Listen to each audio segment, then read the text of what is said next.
Kami akan menjelaskan materi tentang pemikiran politik Islam, Sunni dan Syiah. Materi yang pertama yaitu Sunnah atau Sunni dan Syiah. Sunnah secara definisi, tradisi. Ahlus Sunnah berarti orang-orang yang secara konsisten mengikuti tradisi Nabi Muhammad SAW.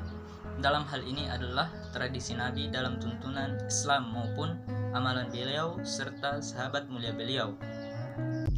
Ahlus Sunnah wal Jamaah ini menjadi istilah khusus yang ditunjukkan kepada kelompok yang menjadi pengikut dan berpegang teguh kepada sunnah dan menjadi mainstream atau arus utama. Nah, term ini juga digunakan untuk menunjukkan siapa saja yang mengikuti salah satu imam mazhab fikih yang populer seperti Syafi'i, Hanafi, Maliki, dan Hambali. Sunnah juga ditunjukkan kepada kelompok yang menerima kepemimpinan Abu Bakar sebagai khilafah atau pemimpin agama dan pemimpin politik umat Islam setelah Nabi Muhammad meninggal dunia tahun 632 Masehi.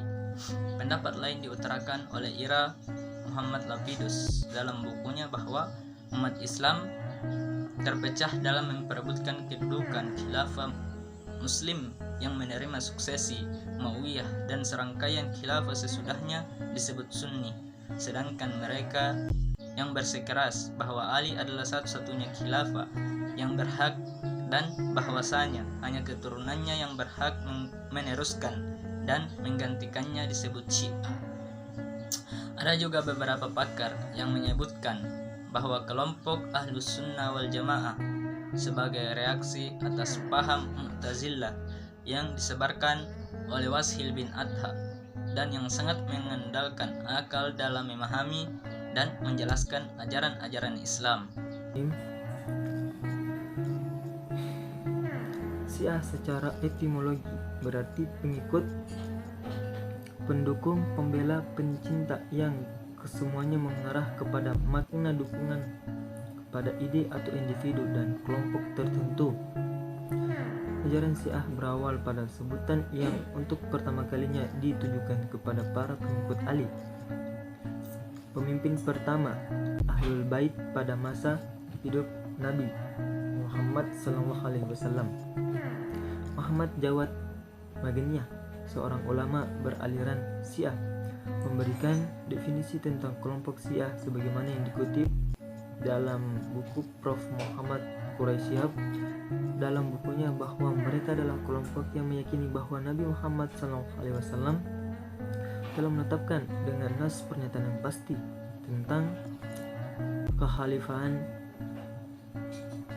Ali. Muhammad Al-Jurjani, seorang Sunni beraliran Asy'ariyah yang dikutip juga oleh Prof.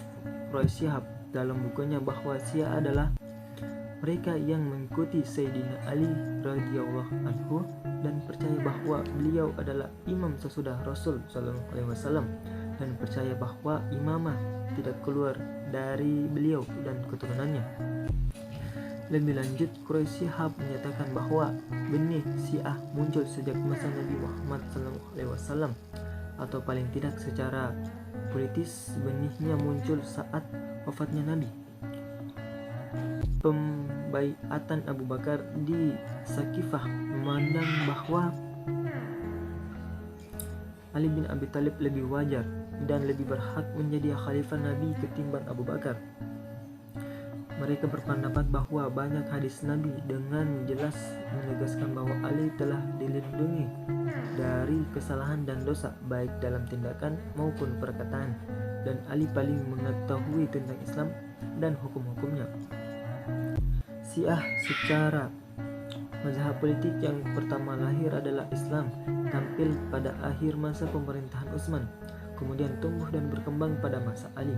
Kalangan Syiah sepakat bahwa Ali adalah khalifah pilihan Nabi dan Ali adalah orang yang paling utama di antara para sahabat Nabi. Kalangan Syiah tidak bersikap sama dan menetapkan posisi Ali dan keturunannya. Sebagian bersikap ekstrem dan sebagian bersikap moderat. Selanjutnya ada teologi Syiah dan Sunni. Baik, saya akan menjelaskan teologi Syiah. Seorang penulis Mesir, Ahmad Amin, mencoba menyederhanakan ciri-ciri eksklusif Syiisme menjadi 4 prinsip utama saja. Yang pertama ada isma atau ketakbercacatan imam. Mahdisme. Dalam Syiah Itsna Asyariyah yang mempercayai adanya 12 imam, Muhammad Al-Mahdi Al-Muntazar adalah imam yang ke-12. Al-Muntazar gaib atau menghilang pada tahun 260 Hijriah. Syiah Itsna Asyariyah meyakini bahwa suatu saat nanti Muhammad Al-Mahdi Al-Muntazar atau Imam Mahdi ini akan kembali untuk menegakkan keadilan dan kebenaran kepada kaumnya. Paham inilah yang disebut dengan Mahdisme. Kemudian ada Taqiyah atau melindungi atau menuntun diri. Artinya bahwa Taqiyah adalah salah satu strategi gerakan politik Syiah, di mana dalam konsep ini disebutkan bahwa di bawah kondisi yang mengancam keselamatan, seorang pengikut Syiah diperbolehkan untuk menyembunyikan identitas kesyiahiannya dan menampakkan sisi lain dari dirinya. Konsep ini muncul karena sarjana-sarjana Syiah menganggap bahwa Syiah dalam sejarah selalu menjadi objek persekusi kaum Sunni yang mayoritas dan pemilik kekuatan politik dan raja'ah atau kekembalian imam. Kemudian permasalahan yang paling membedakan antara Sunni dan Syiah adalah masalah imamah. Doktrin imamah yang dianut Syiah bertitik tolak dari keyakinan kaum Syiah bahwa imam yang adil akan selalu diturunkan Allah Subhanahu wa taala ke persada bumi ini untuk membimbing umat manusia sesuai dengan ajaran-ajaran yang telah ditentukannya. Kemudian imam pilihannya itu mempunyai kualifikasi tertentu yang ditunjuk melalui wasiat nabinya, dan selanjutnya dengan penunjukan seorang imam terhadap penggantinya secara terus-menerus sampai dengan imam yang ke-12. Adapun imam menurut Syiah diberi otoritas seperti halnya Rasul dalam menginterpretasikan esoteris wahyu dan memimpin kaum muslimin. Syiah meyakini bahwa imam memperoleh ilham ilahi yang terjaga dari dosa dan khilaf, dan imam akan membawa kepada keselamatan. Kemudian Syiah menegaskan bahwa kekhalifahan Islam, di mana bimbingan esoteris dan kepemimpinan rohani merupakan unsur-unsur yang tak terpisahkan, adalah milik Ali dan keturunannya. Mereka juga percaya bahwa menurut keterangan Nabi, Imam Ahlul Bait berjumlah 12 orang, dan berkeyakinan bahwa ajaran Al-Quran adalah sah berlaku dan dilaksanakan setiap orang dan mesti dipelajari melalui bimbingan Ahlul Bait. Syiah percaya bahwa setelah Nabi wafat, kekhalifahan dan kekuasaan agama berada di tangan Ali. Kepercayaan ini berpangkal pada pandangan tentang kedudukan dan tempat Ali dalam hubungannya dengan Nabi Shallallahu Alaihi Wasallam, hubungan dengan kalangan terpilih di antara para sahabat maupun hubungan dengan kaum muslimin pada umumnya. Kemudian, Syiah dengan konsep imamahnya memberikan dampak yang signifikan bagi keberlangsungannya dalam percaturan dan pertarungan ideologis, khususnya di bidang politik, bahkan masuk dalam diskursus pemerintahan secara konstan, dan adanya doktrin imam kepada imam sebagai dimensi esoteris dalam akidah Syiah.